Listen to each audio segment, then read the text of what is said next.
Bismillahirrahmanirrahim. Assalamualaikum warahmatullahi wabarakatuh.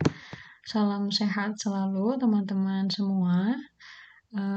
Untuk mata kuliah pengantar dan teori-teori ilmu politik, minggu lalu kita sudah bahas bersama tentang objek kajian ilmu politik. Nah, kemudian pada pembahasan kali ini kita akan bahas berkaitan dengan teori politik klasik.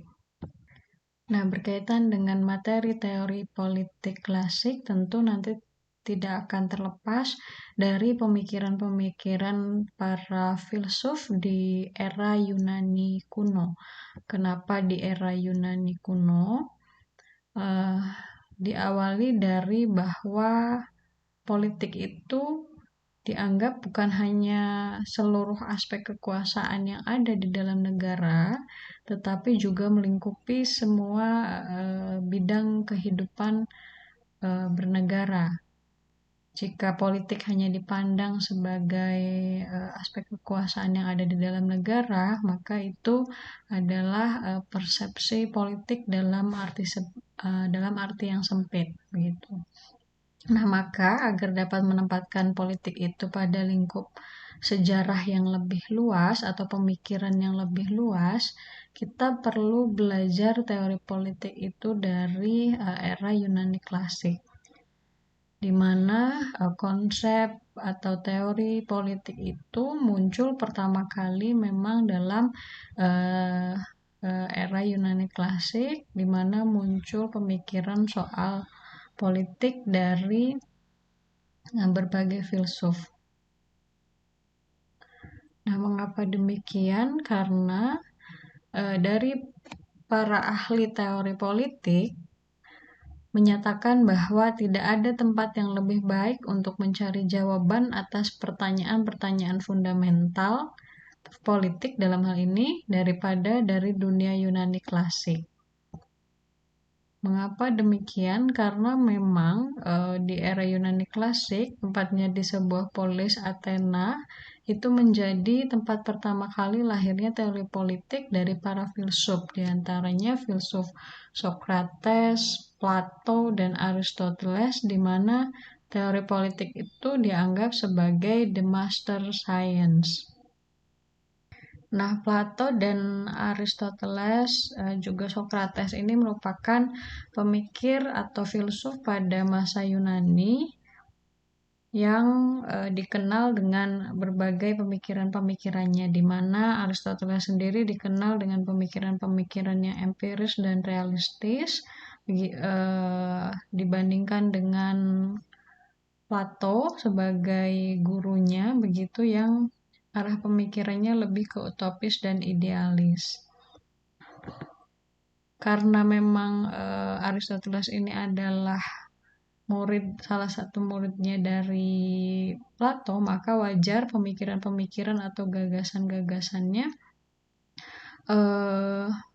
Aristoteles ini dipengaruhi oleh pemikiran-pemikiran dari Plato. Begitupun Plato, karena memang Plato adalah murid dari Socrates, begitu, sehingga pemikiran-pemikiran Plato juga tentu dipengaruhi oleh Socrates, tetapi memang karena kekurangannya Socrates tidak mencoba untuk menuliskan begitu pemikiran-pemikirannya dalam bentuk karya tulis, maka Plato kemudian menuliskan karya-karya gurunya atau Socrates dalam bentuk buku, terutama karya-karya yang memang fenomenal sampai dengan saat ini berkaitan dengan politik itu sendiri.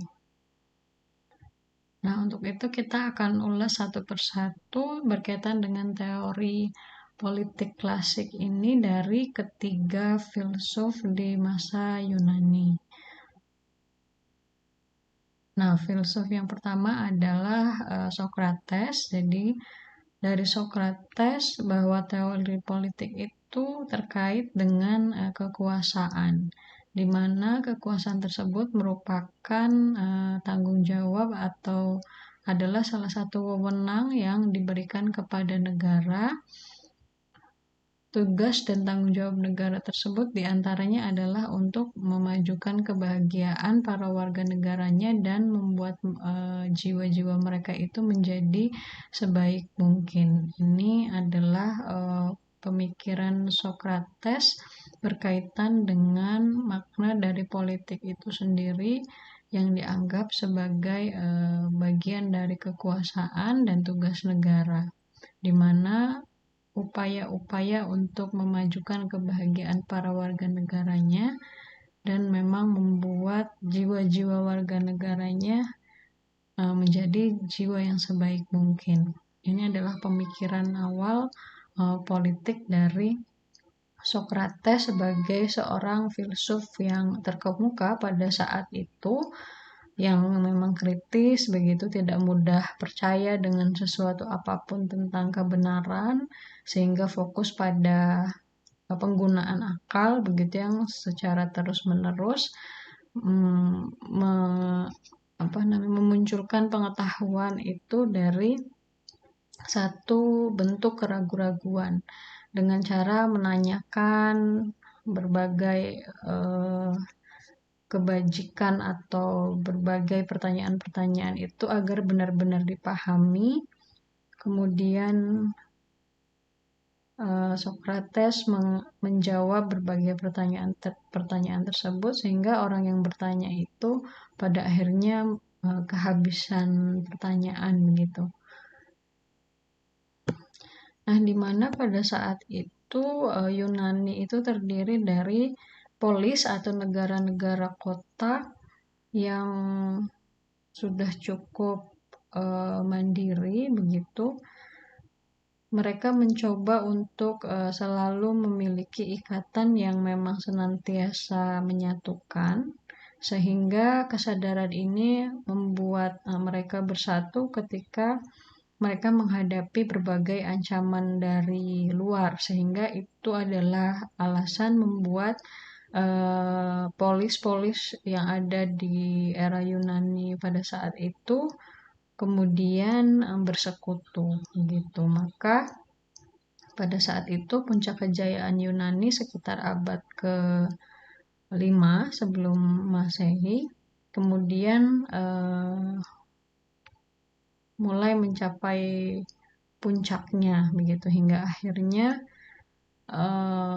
kerajaan Yunani ini kemudian runtuh karena disebabkan adanya peperangan melawan Persia pada saat itu.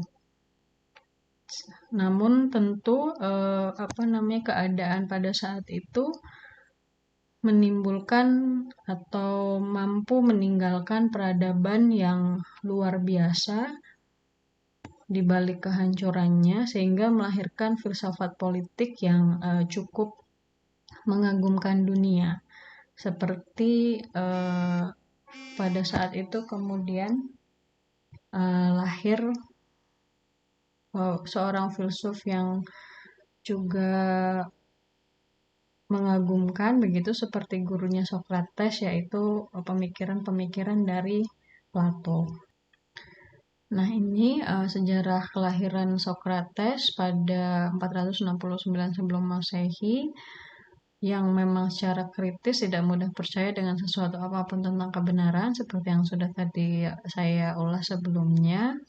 Berfokus pemikirannya itu pada akal yang memang harus secara utuh begitu digunakan terus-menerus tanpa keraguan begitu, atau terus-menerus bahkan meragukan, kemudian selalu bertanya sampai pada kebajikan itu benar-benar dipahami. Nah, menurut Socrates sendiri, negara yang ideal adalah city-state atau negara kota, atau pada masa itu disebut polis.